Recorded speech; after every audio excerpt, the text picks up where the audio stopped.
engaging with councils, engaging with stakeholders like Deakin University, where we're very pleased to be hosted today. Working hard to make sure that we get the station locations, the alignment, and all that behind the scenes detailed work done. There's been 300 soil testing boreholes that have been drilled over these last 18 months. A lot of stuff that isn't necessarily obvious to people, but the engagement and the respectful way in which we're taking this project to local communities and asking them for their input, that is very obvious, I think, and it's served us well to this point.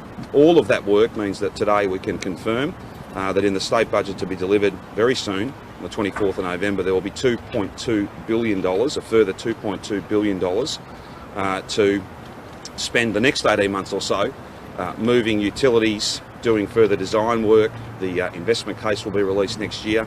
This project is real. Do what you say and say what you do. This is exactly what we said we would do. We would get on and make this project real. The announcement today creates 800 direct jobs, and at peak construction this will be a 20,000 job project. It will take many decades to finish. It's one of those projects that we perhaps need more of. It started by our government, but it will be finished in decades to come by another government. It's not about the electoral cycle, it's about getting people where they need to go. It's about connecting people home to work. It's about making sure that we can protect the livability that we all value and love, the thing that makes our city and state so special. If we don't build things like the suburban rail loop, then we will finish up with a situation our freeways will be choked, our existing public transport network, despite our massive investment to upgrade it, simply won't be able to cope with the growth that we will see in the decades to come. Instead of people going into the city, all the way into the city on one train line, to then change to another train line and come halfway back out again to get to the place they want to get to, they'll be able to connect around Melbourne, going to the city if they need to, but not being forced to do that. The opportunity for housing, the opportunity for jobs, the opportunity for precincts that have got their own direct underground connected heavy rail public transport system, more trains more often, safe, no need for a timetable, so frequent are these services. That's exactly what a city like Melbourne needs to protect all that we love, and in fact to be an even better city and state as we look to the decades to come. I'm going to ask Jacinta to speak to the work that's been done to some slight changes to the corridor, and we've been able to nominate now 6 sites for those stations between Cheltenham and Box Hill, and to confirm that construction will begin at the Cheltenham end of this project, just adjacent to the Southland station. This is the brand new Southland station we're very pleased to have been central to. This is all about connecting people to where they work, where they live, less cars on the road, less trips to the city if you don't need to make those trips. It is absolutely about a modern public transport system that is reliable and safe and gets people where they need to be. It's common sense, creates a lot of jobs along the way, and gives to our construction sector the certainty that they need to know that there are big projects that aren't just for 6 months or a year, big projects, transformational projects that'll be there for a long time.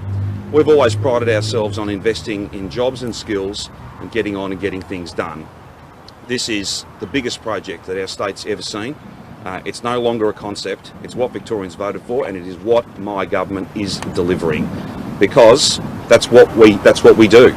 Road, rail, hospital, schools, building the things we need, and perhaps things that should have been built many decades ago, but getting on and building them now, setting us up for the future and guaranteeing the livelihoods of literally hundreds of thousands of people. When you think about yesterday's public and affordable and social housing announcement, 10,000 jobs a year for 4 years, a peak of 18,000 jobs, and they'll be from firms large and small in every corner of the state.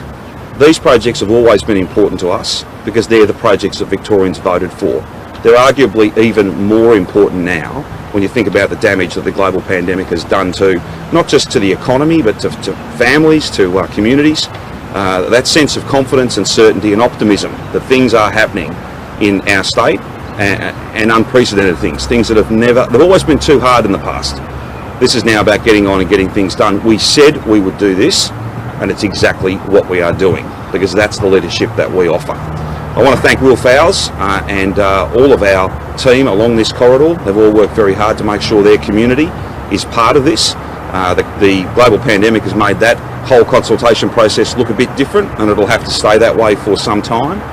But we're very committed to engaging with local businesses, local families, councils, making sure that this project, which is for local communities, is driven and supported by exactly the people who will benefit most from it. $2.2 billion, a very, very significant investment. This is no longer a concept, this is happening, this is real. And why? Because it's exactly what we said we would do. I'll now ask JA, who has led so much of the work to get us to this point. This is no different in many respects to some other very big projects where first we provide the planning money, we get on, do that work quietly, efficiently, and then we're able to make a well-considered, a very substantial financial commitment, which is what we've done today, so that we can get on and deliver this transport, this infrastructure and these services to people who've not had the transport that they need to get them where they want to go. Instead, a system that works against the trips that they want to make, forcing them either into the city when they don't want to go to the city, or forcing them onto the roads, and we all know that's not sustainable, certainly not sustainable for decades to come. I'll now throw over to JA. She can talk about the 6 stations locations and the process from here, and then we're happy to take any and all questions you have. Thanks, thank you, Premier. It's great to join the Premier and the Member for Burwood, Will Fowles, here at Deakin University to talk about how we're making big, important investments in connecting people to jobs, to health services, and also connecting suburbs and communities to each other. And investing in public transport infrastructure is about providing those vital transport connections, and making those transport connections even better is also about providing an equality of access, so people can easily get to work, to get to those education opportunities, go to doctor's appointments, and also be able to connect within their own local communities. And that's why the suburban rail loop is going to be a big game changer, because for too long many parts of our city were just impossible to get to by the heavy rail network, and also, as the Premier has touched on, the radial network forced people into the city to go back out again. And that's why our commitment to connect every major train line in our metropolitan train network with the suburban rail loop is a big game changer, because it is about connecting suburbs, connecting important employment precincts, connecting employment education centres like this one here at Deakin University, making it so much more easy for people, regardless of where they live around our city and state, to get to these important job, education and health centres. And that's why we've been working very, very hard in the past 18 months to get to the stage where we can announce today and confirm the location of the 6 new underground stations, the alignment of the 26-kilometre train line that will make up stage 1, and most critically the budget announcement of $2.2 billion to spend on initial and early works that will really kick this project forward into the delivery phase. What we're announcing today with the rail alignment and the station locations is that stage 1 of the suburban rail loop will start at Southland, near Southland Station. It will travel through to Clayton. Clayton's already an important health precinct with the Monash Medical Centre, Monash Children's Hospital. There's further opportunity to develop those sorts of facilities, whilst also connecting in at Clayton to what will be known as our regional transport super hub. Clayton is where we built a brand new station as part of our level crossing removal program on the Dandenong line. The station at Clayton will connect the suburban rail loop to the network's busiest train line, provide access for Gippsland line passengers to also connect into the suburban rail loop at this transport super hub. Travelling along the line to Glen Waverley, the station will be located west of Springvale Road, next to the existing Glen Waverley station. It will also be able to connect into that important retail precinct that is there around Glen Waverley, and further opportunity to put more houses and more jobs into that emerging retail and commercial precinct at Glen Waverley. Those of you who are geographically literate will know I skipped over Monash on my way from Clayton to Glen Waverley. Monash Monash Station, of course, is going to be located just north of the existing Monash University campus. This is bringing train services to the Monash University precinct for the first time. This has been talked about for decades and decades. The suburban rail loop will achieve that, and not only are we bringing a train service into Monash University, Australia's largest university, it's also a major and important national research hub as well, with the synchrotron and also the industrial precinct that will be on the doorstep of Monash University. This is an exciting opportunity to be able to make it more easy for people to access these university opportunities, research opportunities, and the industrial precinct that sits around Monash University as well. Heading past Glen Waverley onto Burwood here at Deakin University. The train station will be just here on the Burwood Highway. Deakin University in more normal times has 32,000 teachers and students and staff come in and out of this precinct. It has its limitations. There's the number 75 tram that runs along adjacent to Deakin University. Putting a station on the university's doorstep will make it so much more easy for people to be able to access their education opportunities here at Deakin University. Further along, the final station as part of our Stage 1 project at Box Hill. Box Hill's already a big major precinct in its own right, with significant institutions like Box Hill TAFE, like Box Hill Hospital. Placing a train station, an interchange station here, is going to be critical for how people can access those services, but also other parts of the network. Remembering too that we'll be building Stage 1 of Box Hill Station with an eye to Stage 2, because Box Hill will be the launching site for Stage 2 of the suburban rail loop. This is a big game-changing project. The announcement today is a key milestone, being able to confirm station locations, being able to confirm the rail alignment, and also importantly announce $2.2 billion in initial and early works, kicks this project forward into the delivery phase, and also means that we can get on with the next phase of detailed design and work. A lot has been happening to get us to this stage. A lot more will continue to happen, so we can see early works commence in 2022, and there will be a lot of activity over this period of time. 800 jobs will be supported through the initial and early works package, with thousands more to come in the years and decades ahead as the suburban rail loop is constructed.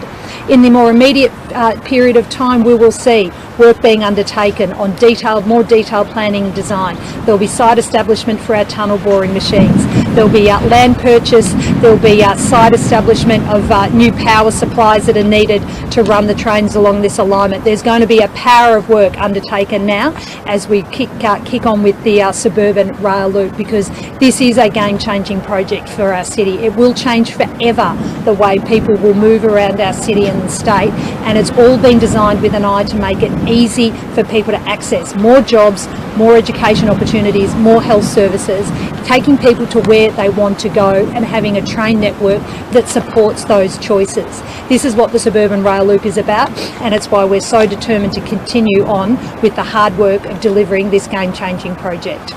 Back to you, Premier. I'm going to take any questions here. Also through the tweak in alignment. I don't know if that... Sorry, I'm not having a cry. No, I'm having hay at the moment. What's changed with the alignment and why? Yeah, sure. So you'll recall back in 2018, we made a really important election commitment of $300 million to do the initial planning and design for the suburban rail loop. We knew this was a big and important project. We knew it was a project that our city needed to support job centres around the suburbs closer to where people lived. And that's why, following some strategic appraisal work that was undertaken, we had to go in and do more detailed planning and design work that was guided by works like the 300 boreholes that were drilled as part of the geotechnical investigations, further site analysis as well. And this was to make sure, for example, at locations like Monash, I touched on before how Monash is a really big and important national research centre, research and education centre. It also has facilities with sensitive equipment like the synchrotron, like the future hospital equipment. So we needed to make sure that as we were building a train line through those areas, that we were sensitive to what was happening above ground. Also too, the rail alignment has to also tie in with the station locations, and getting those station locations right has been a really big and important part of the work that's been done over the past 18 months. It's been guided by extensive stakeholder discussions and conversations with, for example, here at Deakin, at Monash, and with other groups like the councils along the alignment, but also too getting feedback from the local community about how they also want to see their access improved to these important institutions and job opportunities. And so that's why there has been some refinement of the rail line, and it's very much tied to where those station locations are that we've announced today. So we've announced early works today of $2.2 billion, so that gives you a sense of the size and scale of this project. This is the biggest early works package that's been provided for a project in the country. The total cost of stage 1 will be guided by a couple of things, and we'll be able to announce further detail when the investment case is concluded in 2021, the environmental effects statement process, the planning process, and also too the works that we're undertaking as part of the early works program. Our lesson from delivering big and important projects that we're delivering at the moment, like level crossings, like Metro Tunnel, like North East Link, is that to get in and do extensive early works helps pave the way for the major part of works. We want to make it as easy as possible for the tunnel boring machines to get in the ground and get going, and that's why investing in a significant early works program helps not just de-risk the major stages of the project, but also make sure that we can manage some of those issues like cost and the delivery of the program, which will be confirmed through the early works and the investment case process. Sorry, my hay fever is playing up. I'm just going to finish shedding my tears.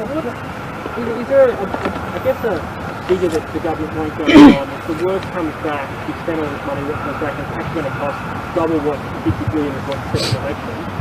Will you stop the project? Well, look, we are committed to delivering the suburban rail loop, and I am very proud to be part of Daniel Andrews' governments that delivers what we commit to the Victorian community. We've done that with level crossings, we're doing that with Metro Tunnel, we're doing that with the North East Link, and we intend to do it with the suburban rail loop, because this is really going to change the way not just people move around our city, it's also going to change the way we can have jobs closer to where people live. And I think that's what the Victorian community has talked, and the Melbourne community has talked for decades about needing to support jobs closer to where people live, to manage the issue of traffic movements in and out of the city for people having long commute times. This is what the suburban rail loop delivers, because having a train station in the heart of a retail, commercial, job, education, health precinct puts more jobs in those locations. It makes it easier for people in nearby suburbs here at Burwood to be able to access those jobs and opportunities, and that's what the suburban rail loop is all about, and that's why it's such a big and important project for our city into the future. So no 5K. Richard, we will be guided by the advice that will come through the investment case. You'll recall that there was work that was undertaken prior to the 2018 election that gave a sense of the size and scale of the suburban rail loop. We'll continue to refine those figures, but it is about delivering these projects, because there was talk about decades ago about needing to deliver the North East Link. That project would have been probably easier and certainly a lot cheaper to deliver. It had been delivered 40 years ago when it was first talked about. We have to get on and deliver these projects, because we know, based on the careful planning work, based on community consultation, and based on what people have said they need to see about how they want to live their lives, we need to provide these jobs and opportunities closer to where people live. It could be more than 50. Let me just add comments. When you work out the cost of a project, you've got to make a really challenging but really important judgment about what the cost of not building it is. And the cost of not building this, that is to say, apart from the small matter of the fact that the Victorian community has voted for it, the cost of not building this will be freeway networks that just do not work at all. Like traffic, that pre-pandemic traffic will be nothing compared to what we will see in decades to come. You know, we've got a big Monash Freeway widening project at the moment. It's going along very well. I want to thank all the staff who, despite all the pandemic restrictions, are pushing on and getting that work done. But there are limits to how wide you can make these transport corridors. You've got to start at some point to recognise that the network doesn't take people where they want to go. That's not efficient, that's not sustainable, that simply won't work. So you've got to look at the cost of not doing it as well as the price tag to get the job done. Then of course, this is exactly what we said we would do, and that's the way we operate. We make promises and we keep them, and we don't waste any time doing it. The other thing, just don't get a sense of any kind of reticence on our part, but it's not my practice to tell people who are about to begin bidding for this work the number that would win them that tender. We want that to be the most competitive process possible, because that's what taxpayers would want us to do. This is and will continue to be a massive engineering and construction undertaking. There will be a price tag associated with that, but I think that is but a fraction of what the aggregate cost of not building this, all the opportunities, all the kind of decline in our quality of life, our standard of living, the things we value, the things that we love. We have to protect those, we have to safeguard them, and building a transport system that gets people where they want to go, as opposed to one that doesn't, as well as having so many more people, literally tens of thousands, hundreds of thousands of people living much, much closer to where they work, whether they use this or not, the employment precincts that will spring up out of it, that just makes sense. And that's why I think it's a very popular project. People know and understand that this is what we need to do. And it's also, not to labour the point, but there's not many projects out there that one government starts with the full and certain knowledge that it will be another government's to finish in decades to come. That's taking the politics out of this, the electoral cycle out of it, and instead doing what our city and state needs. Not just for one term or two, but for decades. That's the kind of infrastructure we need, and that's what we're committed to getting on with. Down at Cheltenham, have you changed where you're hoping to have the station? Were you trying to see if you could interconnect with actual Cheltenham station as opposed to station? And just talk me through, are you looking to take over that design across the road? No, there'll be a portion that will, during the construction phase, then there will be an impact on that piece of land, just as there has been with many different very significant transport projects. You've got to have staging areas, you've got to have all of that space that gets turned over to creating thousands of jobs and getting on and building projects. That doesn't last forever, but there will be disruption, and we'll have to work through that. In terms of, just so everyone's clear, this will connect, there'll be a physical connection between the new suburban rail loop station where the suburban rail loop starts down in Cheltenham and the Southland station. So that'll be seamless. You'll be able to move from one line to the other, from one station to the other. Those linkages, that'll be a feature of wherever this connects with an existing rail line and a station. There'll be a physical link where people can move very easily between the radial service and the orbital service, and that's a really important thing too. We want people to use this. We want it to be as convenient and as easy as it can possibly be. That isn't cheap, that isn't easy, but that's exactly what we have to do. Some of the Certainly. About just to what you were talking about before on oh sorry. Much better idea. These are going to be totally different trains to what Victoria's seen before. Yep. How many are you going to need? What are they going to be like? Yeah, we're still working through the details of that, and that's subject to a future decision of government, but definitely we've been working internationally to look at best practice, and we'll be delivering a world-class railway for the people of Victoria. So slightly smaller tunnels than the Metro tunnel? Similar sized tunnels to the Metro tunnel. Yeah, slightly smaller, but similar. Okay. Will they be driving this train? We're still working through that. That's a decision of government as well. We're working through that as part of the investment case and the funding submission. So. And platform screen doors as well? Platform screen doors will be a part of the design to keep our people safe. How have you gone about picking where the stations will go? So we had a multi-criteria assessment, so we really looked at our project objectives of livability, connectivity and productivity, and so they're key pieces of our decision making. And then the other criteria is deliverability and cost, so they're definitely part of it as well. But trying to get those connections for people, as was said earlier, but also creating places where people can live, work and play, relatively, easily and in 20-minute neighbourhoods. That's all part of the project and the objectives of the project. And people, in terms of the precincts when you're looking at development around them, what can people expect out of those? Have you done much work on those?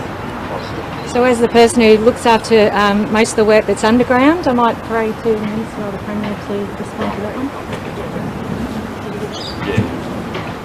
Lundy will see a mixture of some housing, there'll be retail, there'll be office blocks, there'll be all sorts of employment as well as service delivery hubs. Like if you think about the Monash University station, just beyond Monash as we go from Cheltenham to Box Hill, you've got the Heart Hospital, you've got all that Monash Uni comprises, the biggest university in the country, and one that'll only get bigger. Just across the road from the Heart Hospital, and therefore just across the road from this station, you've got the synchrotron, you've got the Centre for Regenerative Medicine, the list goes on and on. So there'll be a mixture of some new precincts where new places of work will go, as well as new homes, retail, all of that. And then the other, and in some respects the most exciting part of this project, is all these assets that literally hundreds of thousands of people visit in the course of a given week. There's no linkage there. There's literally no linkage other than by foot or in a car. You know, we don't have an orbital tram network. We have buses, of course, but beyond that, this is providing something, filling a gap that is enormous and that really has been, in many respects, quite obvious for a very, very long time. But maybe it's the fact that it is a very substantial cost, but an equal, in fact, I think a far greater investment of that. And it's the fact that those who start it won't necessarily be there to cut the ribbon at the end. Maybe that's why it hasn't been done. But that's not the sort of infrastructure we need. At this time, and you'll see over these next couple of weeks as we get to the budget, and you already have seen, there'll be a mixture of very big projects that take some time because industry needs confidence and a sense that there's a pipeline. There'll be other projects that can be dealt with much quicker, and then there'll be some very small projects that are all about making sure that whether it's a sole trader, carpenter, carpet layer, all the way up to a medium-sized business, concreters, tilers, plumbers, all the way through to big, complex engineering tasks like this one, you've got to cover the field. You've got to have a situation where all those trade groups, and many more, it's not just about tradies, as important as they are, but every part of the economy has been hurt and every part of the economy has to be supported. And not just for its own sake. These are not just jobs because they're numbers on a page. It's about giving individuals that sense of certainty and safety, them being secure in their knowledge that they can provide for their kids, that they can look to 2021 and beyond with a sense of confidence. That's what creating jobs is about. It's about creating certainty and security for families. And that's exactly what this budget will deliver, and deliver in spades. Premier, have you got concerns about the outbreak of capital? We've extended an offer of any support that we can today. Ewan Wallace, I think, has spoken to his counterparts over in Adelaide today. I'll leave it to Premier Marshall to go through the details of these things, but it seems like there's some security guards that's gone out of hotel quarantine, large family, and look, anything we can do, we're more than happy to help, but I'll let him update all of us on that. In terms of travel, I know that the Northern Territory and Tasmania have declared South Australia a hotspot. We will do the same, and then there'll be a process. It'll be a case-by-case process. When a person arrives at the airport, there'll be a sit-down with them, symptoms, have you been to any specific locations. Rapid testing may be a feature of that. I can't quite confirm that yet, but I've asked our public health team to look at that because we don't want to take any chances at all. And look, the basic message is Alan Finkel, in detail, presented to National Cabinet last Friday. Everyone can have confidence in our public health response at every state and territory, and I would be confident that South Australia will get on top of this. And if there's anything we can do, large or small, then of course we stand ready to do that. Is there a say that South Australia's failed to learn from our mistakes? It sounds like a very similar situation. Well, I'm not in the habit of running those sort of commentaries. I'll leave it to Premier Marshall to detail exactly what's happened here. What my message today is that we'll have a cautious approach, and getting from South Australia to Melbourne might mean a bit more time at the airport. You might have to sit down, and you will have to sit down and answer questions about where you've been, any symptoms. Rapid testing may well be a feature of that. And my main message is I think all Australians can have confidence in the public health response at a state and territory level. The Chief Scientist, Alan Finkel, has made that very clear as recently as Friday. And then beyond that, I just make the point that I'm not here to run a commentary, I'm here to offer help. If there's anything we can do to support the good people of South Australia, we absolutely will. The communities of Western Victoria are wondering if there's a threshold to close the border. Oh, look, our borders remained open the whole way through. I'm looking to get these borders open. I want a situation where every border in the country is open by Christmas time, so that we can have that COVID normal Christmas, not just in Victoria, but for those who have done it very hard, not being able to visit family and friends, being separated from loved ones for a long, long time. That is tough. That's really tough. you know, I've said to you many times, this is not about me, right? But like, I haven't seen my mum for a year. It's almost a year. Just a couple of weeks' time, and it'll be a year. And that's just one example. There'll be many, many people who are doing it much harder than what we are. Grandkids that have been born and grandparents haven't met them. People separated. This has been a really, really difficult time, and that's why I'd say working together and being focused on what you can change and what you can fix, rather than always looking back. Being patient and having the same kind of determination and stubbornness that this virus does. That's the absolute key here.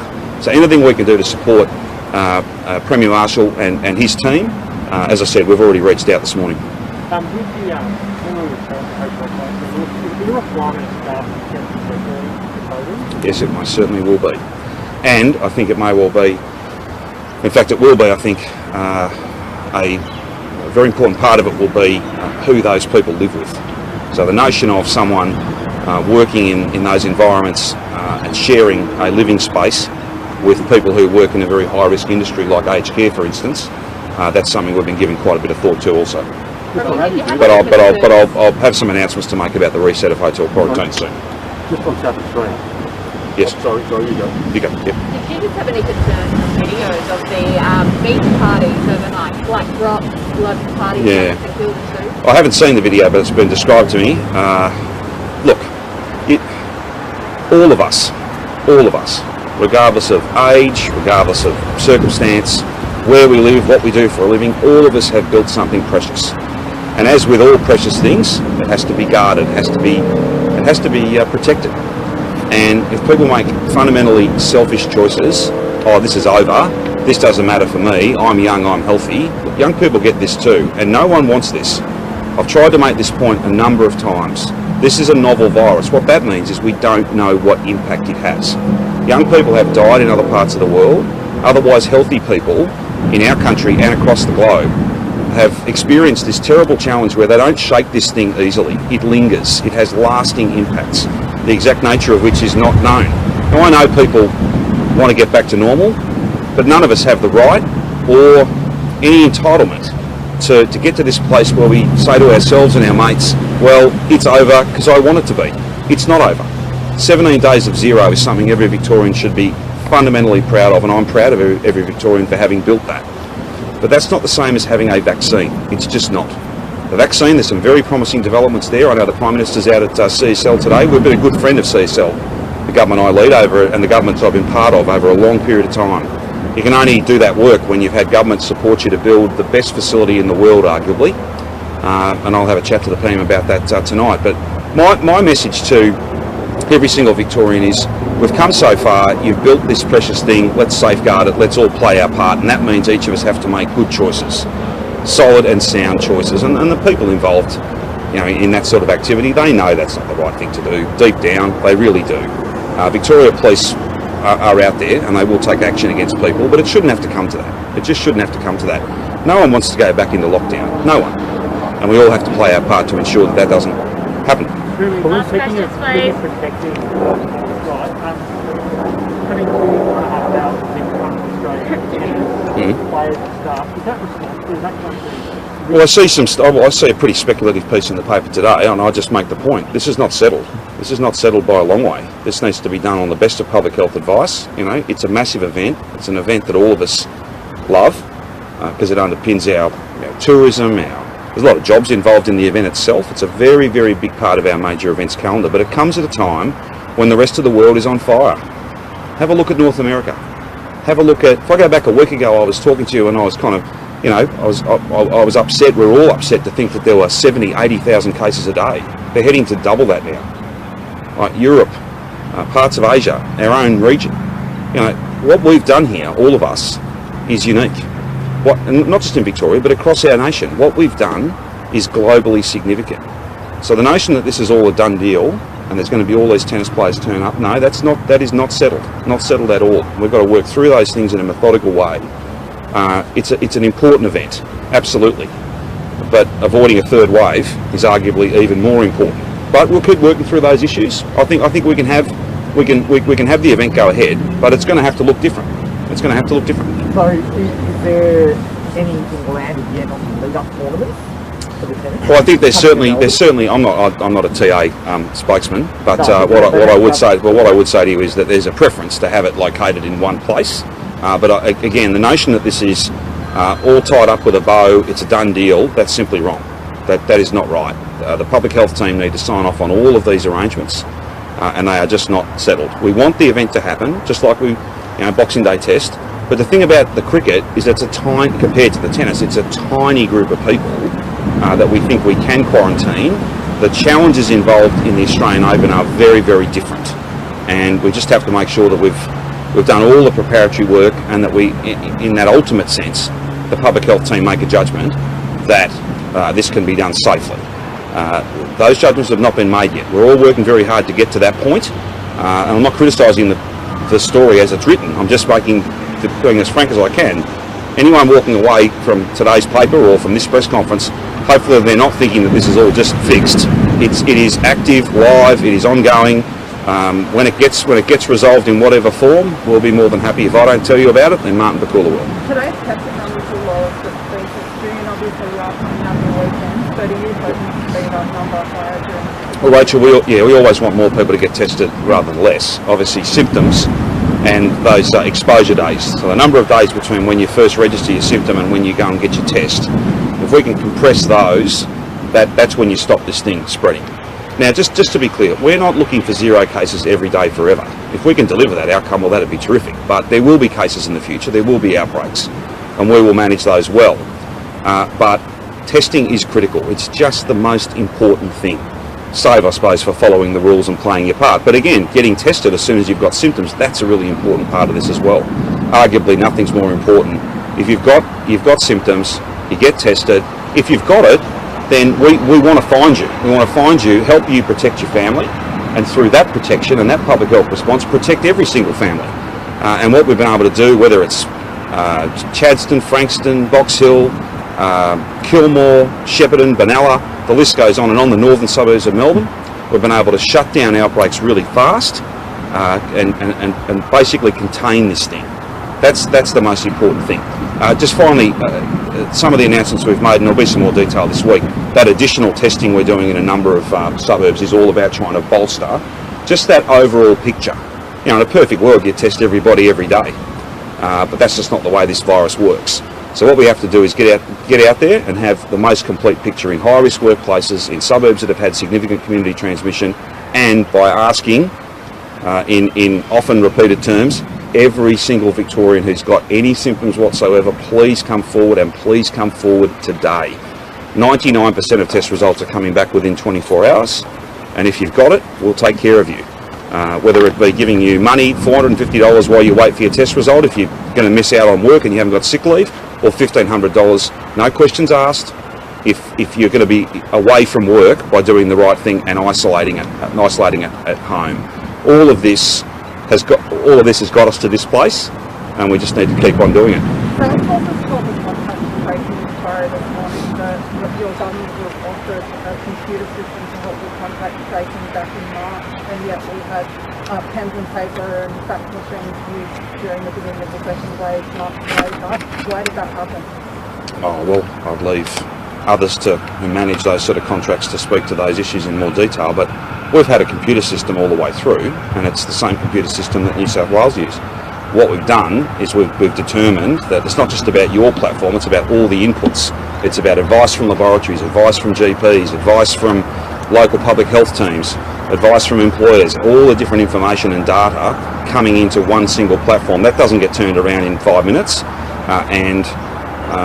it's a complex piece of work. But Salesforce have done a fantastic job with us. That CRM product that is now end-to-end, and I think the best in class, has served us very well in the most challenging part of the second wave, and it will be critically important to us maintaining these very, very low numbers, not just for a week or a month, but potentially for the entirety of 2021. Although some of the vaccine activity in recent times is obviously encouraging for all of us. What do you make of the council cancelling, Melbourne City Council cancelling the pilot? Well, look, we just can't have crowds that big. That's sad. We obviously, all of us would like to have that as a feature of that COVID-safe summer, but stay safe, stay open, and that means making some very difficult choices. and I fully support the decision that the Lord Mayor and her team have made. There may well be some more precinct-based ways that we can celebrate the end of 2020, which I think we'll all be pretty big on. We just can't be gathering in large numbers that essentially might well see 2021 look much more like 2020, and I don't think that's what any of us want. Can I go back to Martin for a second? Sure. Police said they didn't find anybody in the detail that we've been concerned about that. Can you speak to them? Can other Victorians I do. expect to not be fined if they're not wearing masks? No, I don't think anyone should go out and expect that they can just flout the rules, do the wrong thing, be selfish, and won't pay a significant price. And that price gets paid in lots of ways, whether it's a fine or it's cases that get out of control and all sorts of restrictions that have to come back on. Like no one is untouched by this one way or the other, whether it's very personally by getting it and getting very unwell, a loved one being in that sort of circumstance, or having to live your life in a very different way, not enjoying the freedoms that we've all built and been able to secure. So I just ask people, masks won't be here forever. They certainly won't be here forever outdoors, especially if you can reasonably expect to be a distance away from people. But they are playing a really important part. They are. That no one was fined at the weekend though? Oh look, I'd need to speak to police about the circumstances of that, but I don't tend to. It's not my practice to kind of interfere in the work that Victoria Police do. They'll make judgments. They're often far better briefed on these matters and the circumstances and the dynamic at play than any of us are.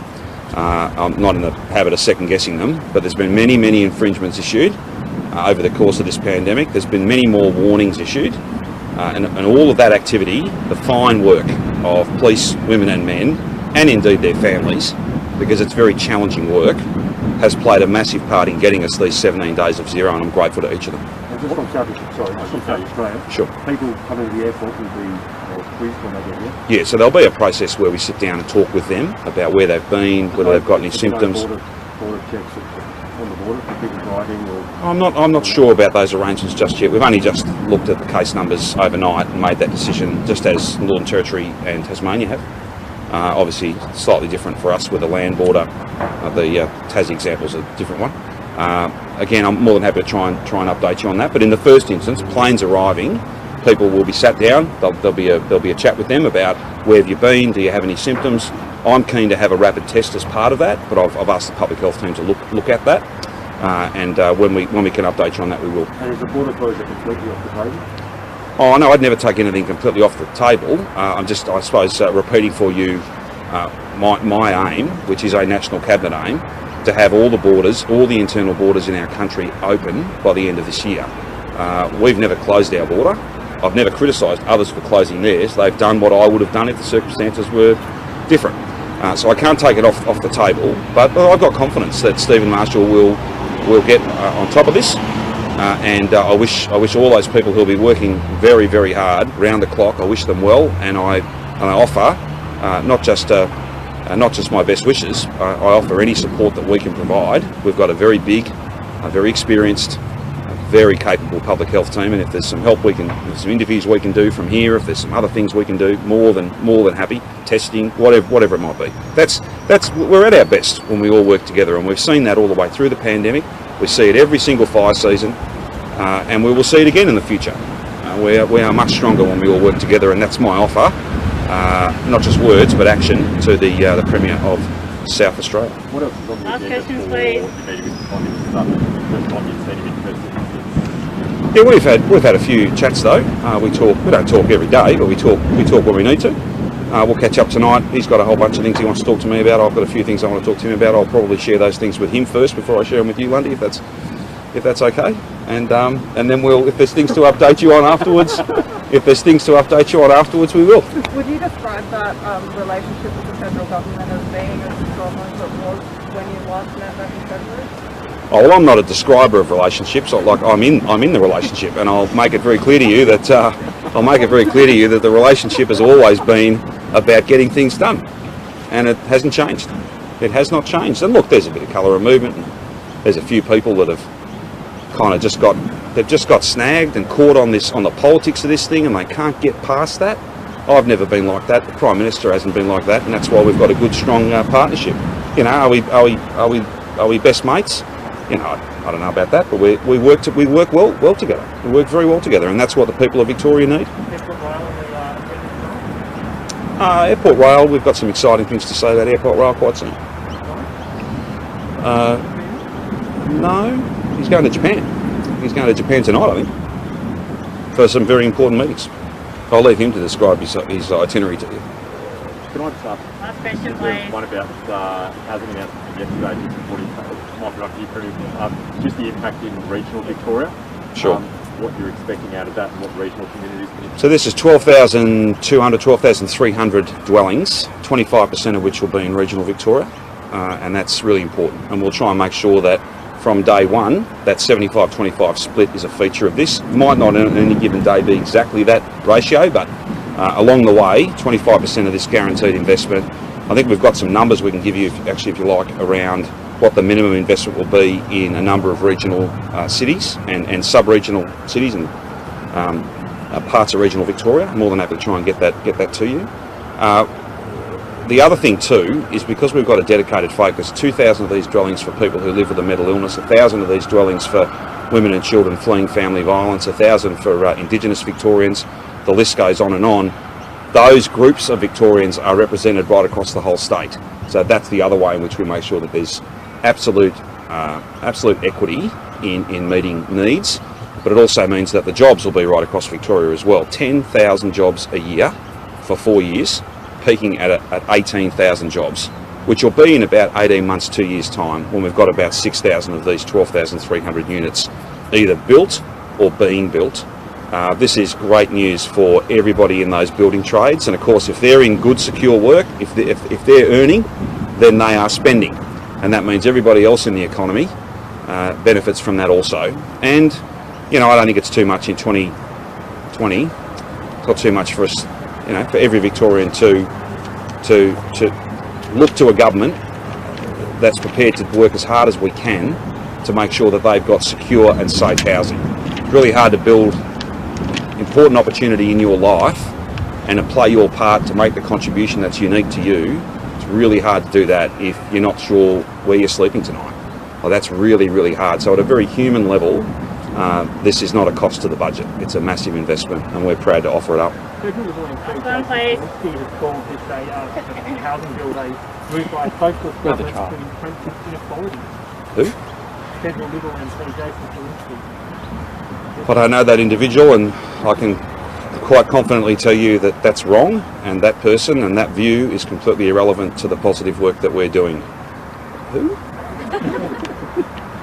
Honestly. People are entitled to their views, but that view is not connected to reality in any way. Any other issues? Thanks very much, everyone. That probably won't